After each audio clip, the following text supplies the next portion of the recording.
we're in a world which is being orchestrated by the loosest cannons that have ever existed.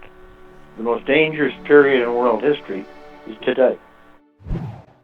Hello friends, this is Sean from sgtreport.com, and it is my distinct pleasure to be able to speak today with JS Mneset's Mr. Gold, Jim Sinclair, and my longtime friend Bill Holter.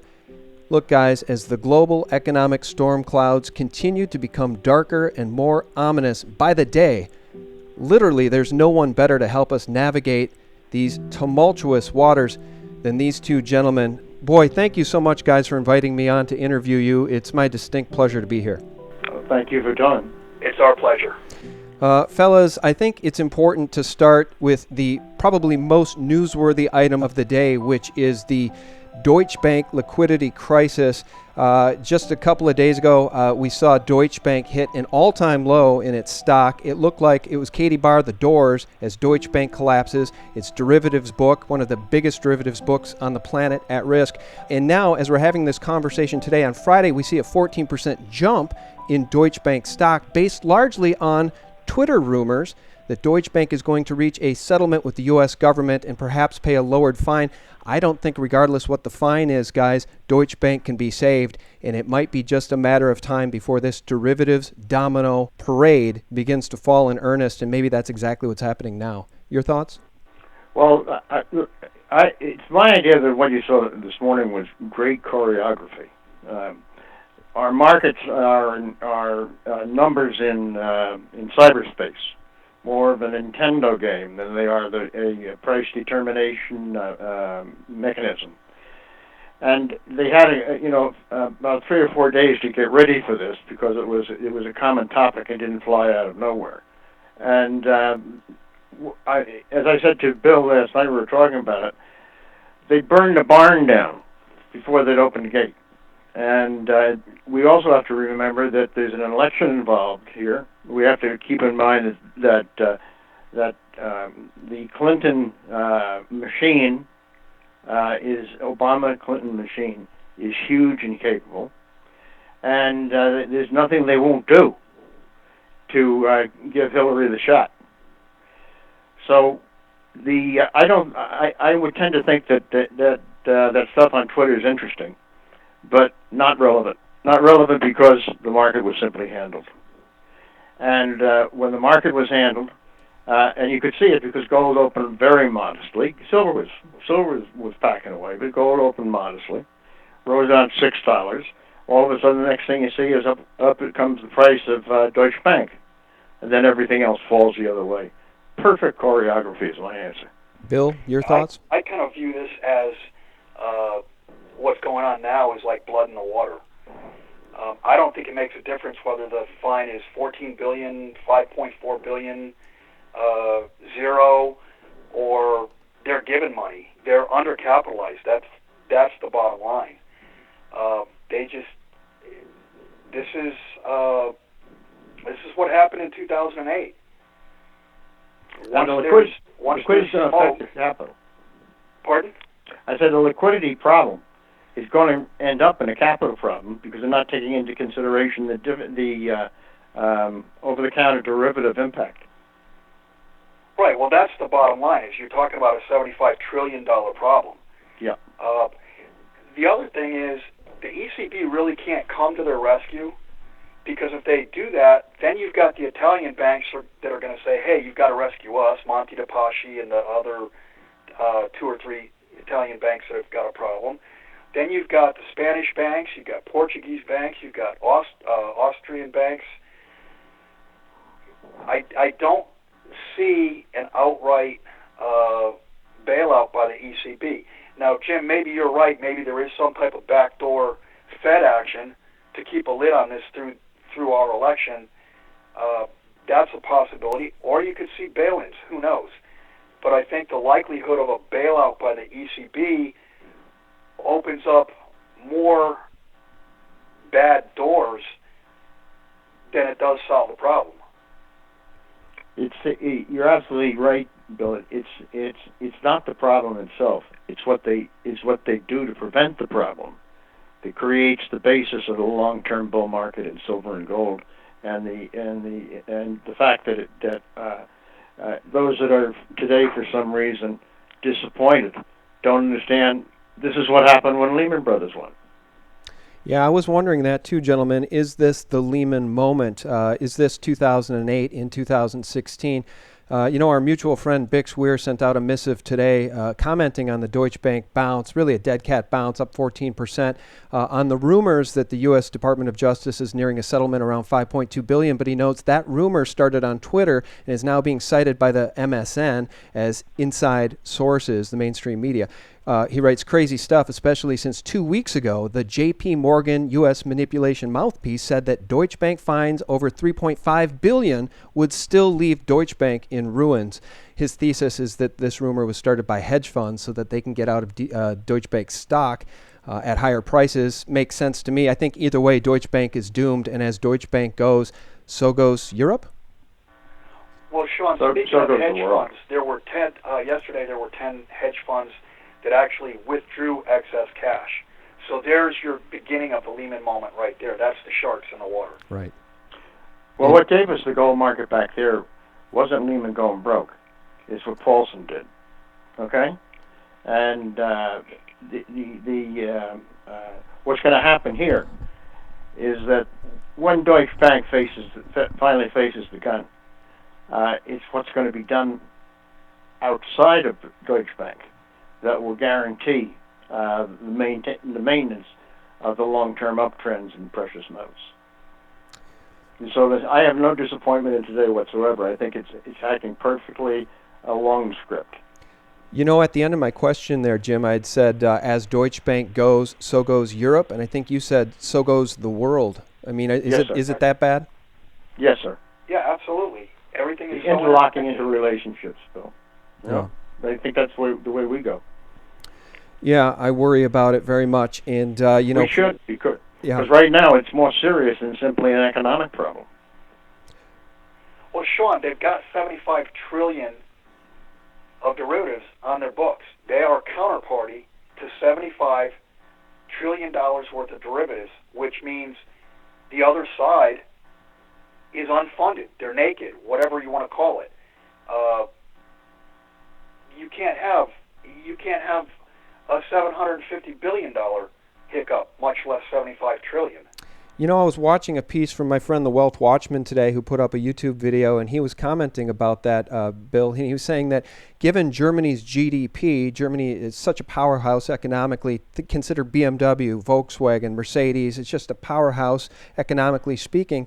It would take 19 Germanys to support what is in Deutsche Bank's derivatives book. I mean, it's just going to eat. They're going to eat this planet alive with this derivatives Ponzi. Well, bear in mind, it's a spider's web. What you announce and see doesn't show what the other party is counterparty to, and so on and so on. So the biggest problem is that this is like an enormous bagel, and as long as the thing is rounded together, everything's fine. But you take a bite out of it, and it all collapses. Well, and I want to say, I'm sorry, I would just want to say one thing, too, as it relates to things Bill has said in the past to me in interviews, which is what people need to understand about derivatives books is that even the winners will be losers, because when the losers lose badly enough, they can't pay off the winners. Right, Bill? And the winners become losers. Yeah. Yeah. And in steps the government under Paulson. The Fed bought the crappy paper, and Paulson bailed the loser out. And that's your further debasing of the currency versus an ounce of gold is still, or always will be, an ounce of gold. That's right. And as you guys know, I have some questions prepared for you about SDRs, China's role in the new World Bank IMF SDR basket. And I want to get there. But first, if you don't mind, can we talk just a little bit about what's going on in Syria? It has me very concerned. It should have all of us shaken. Okay, let me read this for you, gentlemen. This comes from unz.com, and it's called The War Against Syria. Both sides go to Plan B. In view of the total failure of the U.S. policy to regime change Syria and overthrow Assad, the time has now come for the United States to make a fundamental choice, to negotiate or double down. Apparently, Kerry and others initially tried to negotiate, but the Pentagon decided otherwise, treacherously broke the terms of the agreement, and illegally bombed the Syrian forces, at which point Kerry, Samantha Power, and the rest of them felt they had no choice but to join the Pentagon and double down. Now the U.S. warns Russia that if the Aleppo offensive continues, the U.S. will not resume negotiations. Gentlemen, we stand at the brink because Russia and Putin will not back down. Well, he's a master chess player, okay? And he's run us around and played us like an instrument. Whatever comes out of this, in all probability, I don't think it's going to be World War III, but it's going to be a terrific benefit to the Russians. We want war. There's no question about it. We're trying to pick a war somewhere, somehow, anywhere.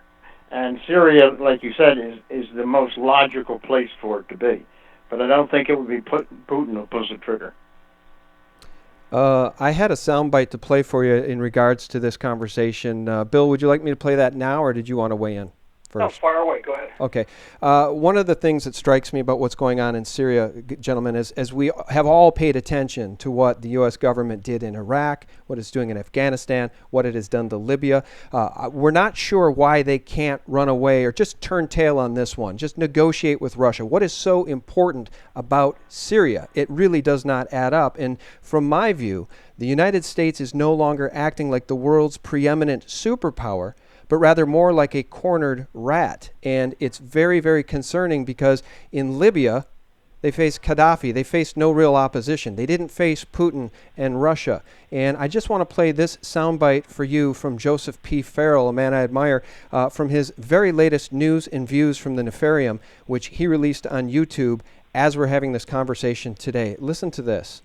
Let's go back and recall 2 years ago as the Ukrainian crisis was getting underway, that the Russian economics advisor Sergei Glaziev says our problem isn't the Nazis in Kiev, our problem is the Nazis in Washington, and he meant that.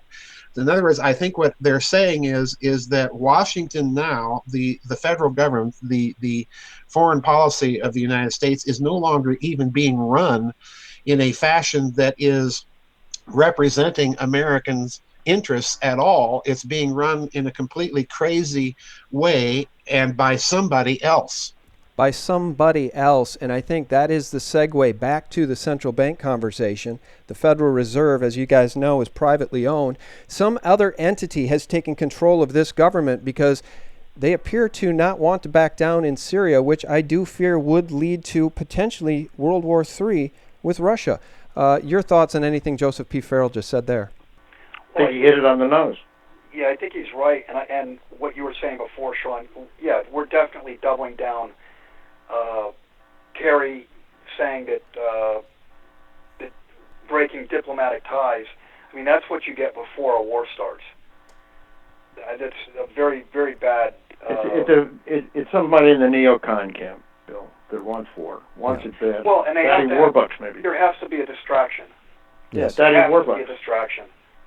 Yeah, and I want to say one thing in regards to, Jim, what you said earlier. You said they want Hillary no matter what, I think, earlier in the interview. And Yeah. I continue to try to scream from the rooftops so that people who are new to this information will understand that it was Lady Rothschild who held multiple $100,000 per head fundraisers for Hillary Clinton over the past year.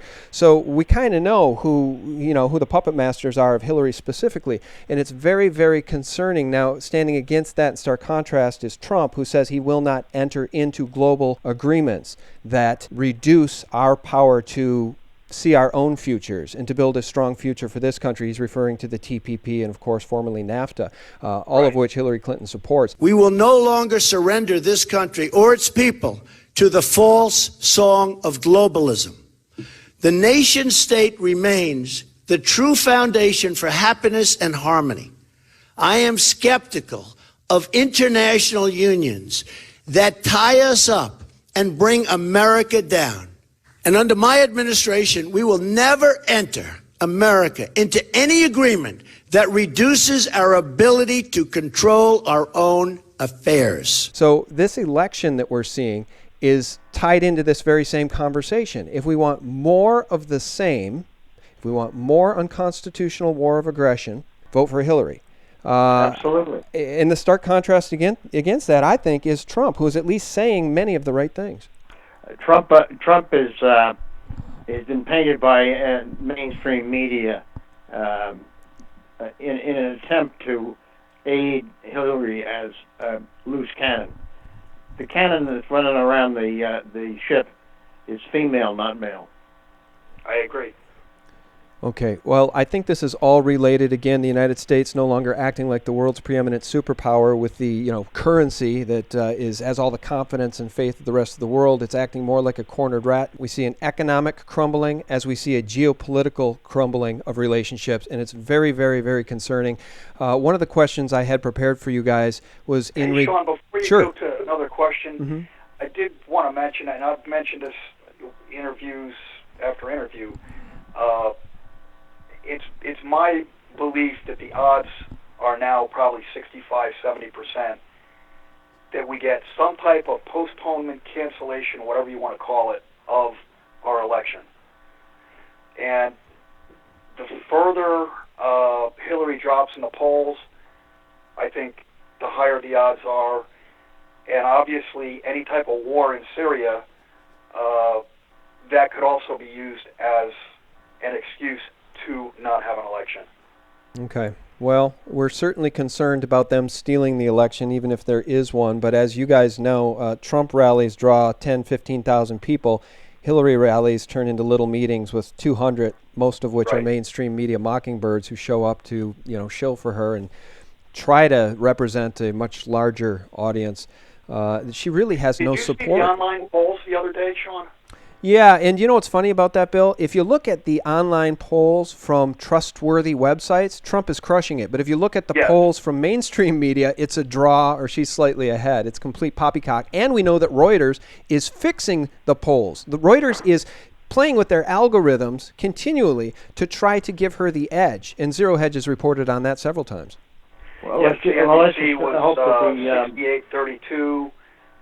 Time was 56-44. But those are both certainly left-leaning publications. Yeah, it is funny when some of the mainstream media websites have polls that are not fixed. The results are often very much in Trump's favor, but then it's the CNN, it's the publicly broadcast polls through the CNN Mockingbirds, Fox News that will, MSNBC, that will cite these other polls that are just clearly fixed and show a dead heat or Hillary slightly ahead. Okay, did you guys want to bridge over to my question about SDRs now? Because I wonder about this global currency. Okay, I recently read that China will be allowed, or maybe already is being allowed, to exchange U.S. treasuries for SDRs. Now, the question is, will this World Bank IMF SDR plan allow the dollar to live a bit longer and die another day, as Max Kaiser recently put it, or not? Your thoughts on the SDR? Who wants to go first? Go ahead, Jim. SDR is not a whole lot different than the USDX, no matter who you put it in, no matter what you add to it. It's an index, and it's an index of currencies that are more in trouble than not in trouble. When you add the Chinese to it, it has a strengthening effect, but doesn't make it into Superman. Right. So the SDR is a very interesting idea that actually has no capacity of fixing the debt problem, and therefore no capacity to fix the present currency problem. It could result, with good orchestration in markets, giving the dollar another day to die. I would add that the SDR basically is just one more leap of a derivative. The SDR is a derivative on the basket of dollars, euros, pounds, yen, and now yuan. Supposedly, the IMF has, I think it's 3,200 tons of gold, but it's all pledged gold. They don't have that gold. I just view it as it's just another fiat currency, but it's even one step removed. It's a derivative of fiat currencies. Yeah, that's interesting, Jim. Sorry, you made a good point there about this basket of currencies. I think I had heard that the yuan will play a 13% roughly role in the new SDR basket. Japan will play a diminished role with the yen being around 8 or 9%. But, we talk about toxic assets. The yen is a toxic currency. I mean, and it's Andy Hoffman who's been saying it'll be the first world nation, Japan, will be the first world nation to enter hyperinflation. So I don't think the yen's going to do the SDR basket any favors. No, I think we'll go into when we go into hyperinflation, it's going to be a global hyperinflation.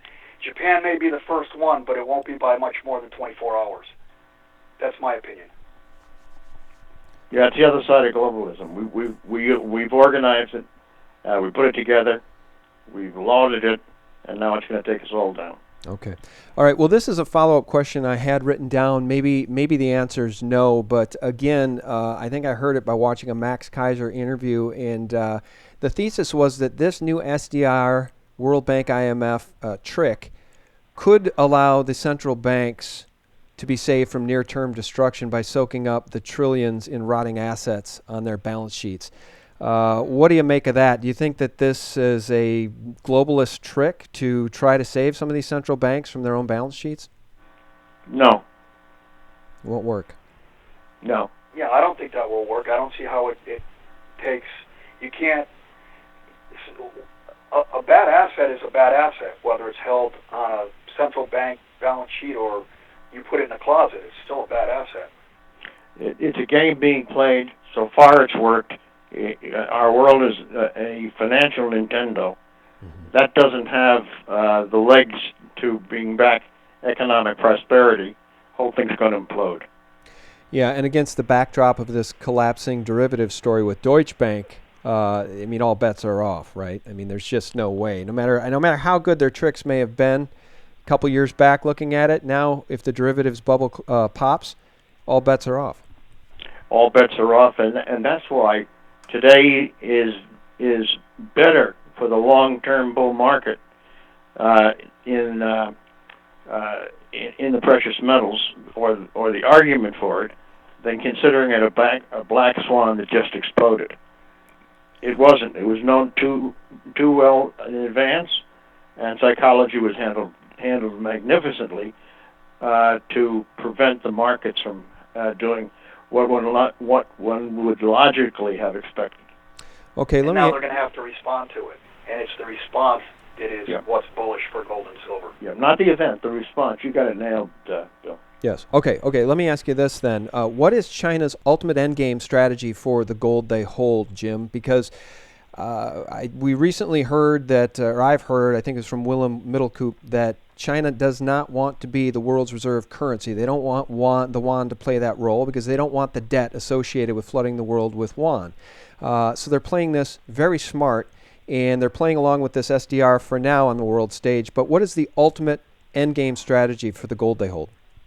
Well, let's just say there's a cocktail party, and there's a beautiful woman, and she walks in, and she's a 10 everywhere, and eyes turn around, and then in comes a lady not as well endowed with those wonderful gifts, but she's wearing something two sizes larger than the Hope Diamond. The entire crowd turns around and looks at that. I think that the school of thought, which really has become a little bit of a religion in free gold, is not wrong. It's the nation that has the most gold that will be the most attractive woman at the party. It doesn't have to do with convertibility. It simply has to do with having. And you don't become a reserve currency by election, meaning that you don't run for reserve currency. You don't become a reserve currency by invitation. You become a reserve currency by simply people using it. And the Chinese are masters at how they handle their currency. It generally does what you least expect it to do when you least expect it to happen. And that's how they'll defend themselves. But their position in acquiring gold and Russia's position in acquiring gold has nothing to do with economics, has nothing to do with trading. It's a policy. All right? Geopolitical policy for their currencies to remain strong versus all other currencies that will be, including the SDR itself, be much to the opposite. So, when you analyze this, analyze it not in the form of a trading profit, not in the form of some economic theory. It's political theory. And the currency falls into the political theory because war today is economic. And buying all that gold, they're not going to stop. That's policy, you see. Doesn't have a damn thing to do with what their economy is doing. Don't analyze China the way you analyze any country in the West because you get it upside down. Yeah, I find that very interesting. You know what popped into my head, Bill, as Jim was saying that, was that if Trump got into office and started buying gold and doing the same thing that Putin in China is doing, he would be called an isolationist by the global forces that support Hillary. I think that's spot on, Jim. I think that what we see Putin doing by hoarding gold and China doing by buying gold and hoarding gold is a protectionist strategy. They're playing the long game. And the long game isn't being played. Yeah, the long game's not being played by this government. Go ahead. The free gold school, before they get to their religious attachments or their Bible, have this thing nailed in the basic fundamentals of what this is all about. And I think it's about the old saying, he who has the gold makes the rules. If you have gold, it gives you options. It gives you... like you were saying, Jim, you're the prettiest woman in the room, and it gives you options. It gives you economic options, political options. You're right. All kinds of options. Yeah. I mean, they're playing to take over, to be the leading world powers economically, politically, militaristically. While we depend totally on the military, they now have, you can see the unfolding, pre-planned, organized strategies to win the financial war. Hey, Sean, tomorrow's October 1st, and that is typically the day, if China is going to make any announcement, it's the day that China announces their latest gold holdings. And you and I have talked several times. I believe China's got at least 20,000 tons of gold.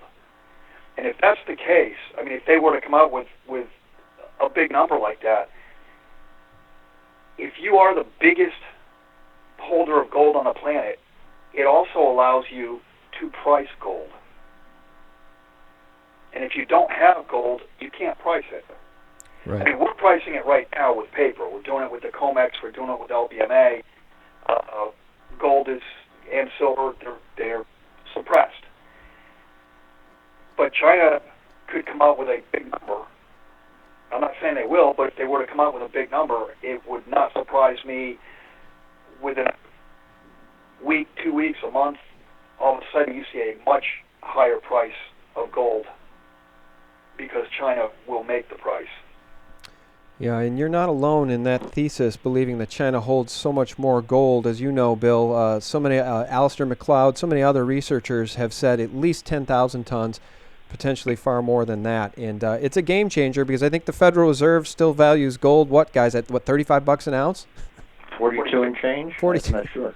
42 and change. Yeah, and 42.19. Meanwhile, folks, there hasn't been an audit of the gold in Fort Knox since, I believe, 1954, something like that. So, and remember, an audit has to be independent. So if you have a government audit themselves, you can throw that one in the basket. Yeah. Speaking. And of course, the question is why? Why not? Yeah, why? Why not? Indeed, that's the billion-dollar, trillion-dollar, multi-trillion-dollar question: is why not? You know, has the gold been hypothecated and rehypothecated? Actually, it's a quadrillion-dollar question. Yeah. This is a game where even politics is called to be well known as follow the money. Okay. Mm-hmm. We're in a world which is being orchestrated by the loosest cannons that have ever existed. The most dangerous period in world history is today because of the strangeness of the lack of rule by law, the the lack of honesty in the courts, the lack of regulation, and you can go on and on and on with that. That's why this is so dangerous. That's why this is not just an economic regulation. I couldn't agree more. The lack of rule of law is destroying our nation from within. And, case in point, we don't have to get into this. We don't have time. But if anybody is interested in finding out how corrupt Hillary Clinton and her husband is, just read the work or listen to the interviews with Charles Ortel, who recounts the billions of dollars missing from the Clinton Foundation, billions from the Haitian people alone that were donated after that devastating earthquake to the Clinton Foundation on behalf of the people of Haiti. Less than 5% of that money ever got into the hands of the Haitian people. And just recently, the president of the Senate, the former president of the Senate of Haiti, pleaded at a Trump rally, pleaded with Donald Trump to ask Hillary Clinton in the next debate, publicly ask her. Not only American taxpayers, but the whole world has given billions of dollars to the Clinton Foundation for the Haitians. Not even 2% of that money went back to Haiti. So, Mr. Trump, we are asking you, begging you, the Haitian community will side with you if one day you ask Hillary Clinton publicly to disclose the audit of all the money they have stolen from Haiti in 2010 after the earthquake. And that's a billion-dollar question that Hillary really cannot answer. And along with, so many other questions that she can't answer, like her private server and the emails, the classified emails, and why did she commit perjury in front of Congress, et cetera, et cetera. Jump in if you guys want on that, but otherwise I do have another question for you. Well, it's important to markets. In other words, this is a fight over the money, not over the Constitution, not over America's economic policy. And the Obama-Clinton machine will do anything necessary, to prevent Trump from becoming president, while in every probability, the average guy and lady in America likes what he says and has had enough of the standard operating practices of the last 50 years. So when you consider markets even like today, it's nothing but a reflection of the so far successful strategy of choreography, whereby psychology makes price, not intrinsic value. And if you can make the price look good, you can claim everything is good. Well, and keeping Trump out is, I think, entirely about continuing with the suppression of the rule of law. Oh, absolutely. Yep. This is a seminal point in the history of America. Yep. Here we either devolve into private serfdom, or we break out. Yep. That is, if Trump lives to become president. Well, let me ask you this, and for longtime listeners of my interviews, they're probably going to want to hang me for asking this question again. I've asked it a million times, as Bill knows, but earlier in the interview we discussed the fact that Hillary has benefited from Rothschild fundraisers. Over the past years, I've now regularly referenced the 1988 cover of The Economist magazine, Jim, which predicted, and I quote, a world currency. Get ready for a world currency. And on the cover of that magazine was a phoenix.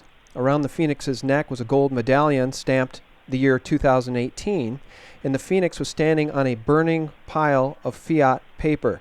As we approach 2018, and knowing that is sort of a Rothschild, I think the Economist magazine is widely, it's understood to be part of the Rothschild basket of assets. As we move toward 2018, in your view, Jim, are they on the cusp of getting their one world, their global currency, or have the powers that be lost control of that particular narrative, given everything else we've discussed in this interview?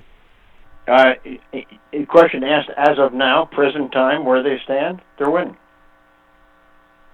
They're winning? Yes. Okay.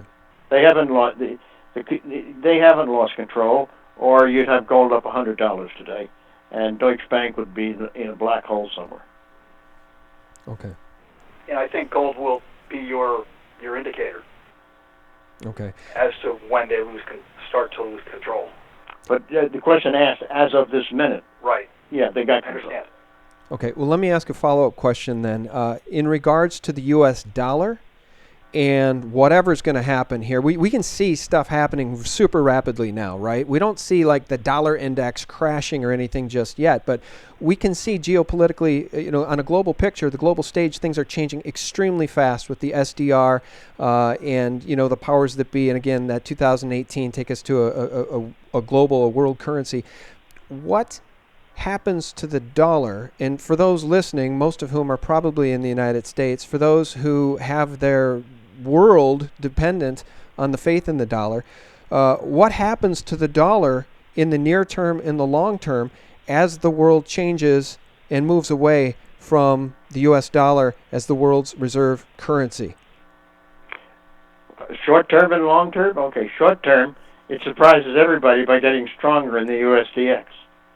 But the USDX means nothing. It's the dollar versus other very seriously negative economic common stock, which is their currency. The long term for the dollar is a loss of buying power. Okay, in other words, there's no storehouse of value in the U.S. dollar, and the collapse is coming in to the entire index. What one currency is valued to the next currency is totally irrelevant.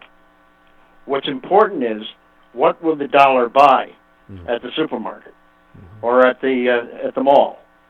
And the answer is not much, regardless of what it shows against other currencies in an index. They're looking at the wrong thing to determine what the future of the dollar is. And we may end up with $2. We may end up with an internal dollar and an external dollar. And the internal dollar will not be defended. The external dollar will be defended from the standpoint of trade.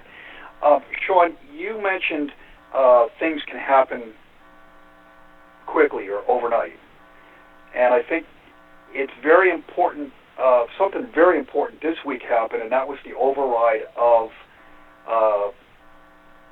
Obama's veto of the 9/11 Saudi bill. And I think that definitely opens the door to exactly what you watched in the 1981 movie Rollover. Mm-hmm.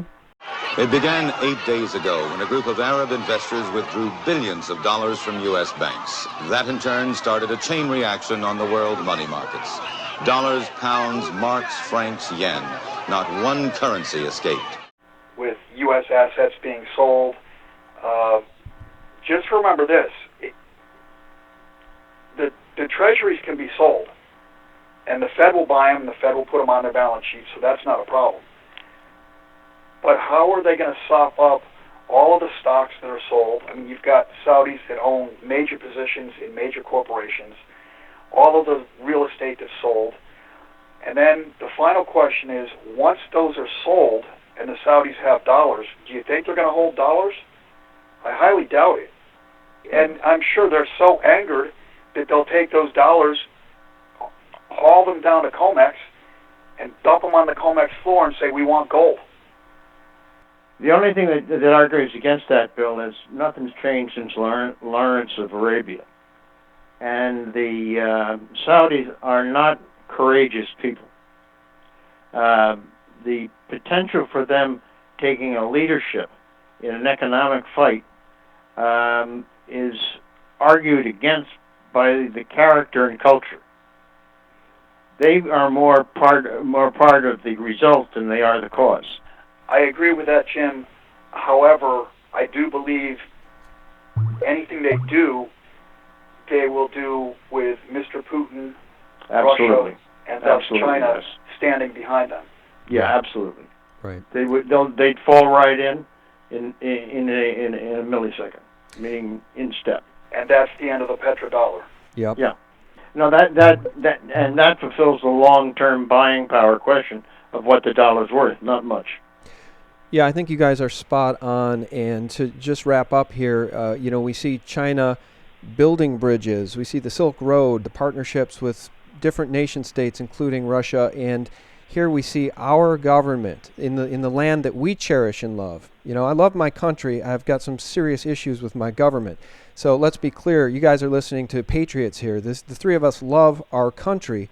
We've got serious issues with our government. Our government has been usurped by a transatlantic international cabal that would like nothing better than to turn us all into serfs. And I guess my final question, fellas, is for you at this point is, does it shock you to see the establishment wearing this globalist aggressive agenda on its sleeve at this point? Case in point, we were talking about the Saudis there a second ago. On 9/11 and leading up to 9/11, we saw the Bush and the Bin Laden, the Bush family and the Bin Ladens joined at the hip. Very, very close ties with the Saudis for decades. And now, what do we see, fellas? We see George Bush Sr., George H.W. Bush, saying that he will vote for Hillary Clinton. Now, I don't think there's a better example of how, and I'm going to use his words, when George H.W. Bush was president, I think he gave speeches in which he referred to the New World Order no less than 223 times. 223, I think, is the actual number. And so is there a better example of this New World Order cabal than George Bush saying he will vote for Hillary? I'd say it certainly sums it up. I don't know if someone else is more articulate, but that's the clear and present message. Yeah, it's a perfect example. Well, fellas, I'll turn it back to you if you have any questions or areas that you'd like to explore. I know we could go on forever. This has been a real pleasure for me, so I want to thank you for having me on. But is there anything else that you'd like to talk about before we end this particular interview? You know, it actually ended up scaring myself. We could go on, but remember, be prepared. That's what I'd say to the listeners. That's exactly this is not just an economic situation. You can listen to all these interviews all you want. You can read everything all you want. But if you don't do anything, it's like having a concealed handgun license, but you don't have a gun. Or a bullet. Right. So you got to prepare. Okay. Call me a prepper if you want, but I am prepared. And it is coming. Yeah. Mathematically, it's coming. Mathematically, it's clear. Okay. You can argue all you want. You can do choreography all you want. You can spread BS as loudly as possible on social media. It's coming, and nothing's going to stop it. Well, folks, I don't think, as I said at the beginning of the interview, I don't think that there's two people on Earth better suited to take us through this information and discuss these trying times. No one better than Jim Sinclair and Bill Holter. And final word here on physical precious metals. Be prepared, guys. Again, if you have physical precious metals in your possession, you may survive what's coming a whole lot better than your neighbor who has none. Take a look at what's going on in Venezuela, where I believe 1 ounce of silver will buy 5-6 months of food as hyperinflation consumes and destroys that nation. That should be our caveat, our warning for what could potentially happen to all of us, especially for those who are unprepared. Gentlemen, thank you so much. I really appreciate your time. And for my listeners who are hearing this a couple days after it posts at JS Mneset, you can get incredible interviews like this one and other exclusive information from both of these gentlemen at jsmneset.com. And on behalf of sgtreport.com, I want to thank everyone for listening. May God bless you all. God bless you, and thank you very much for joining. Thank you, Sean. Thank you. Everyone have a terrific week ahead.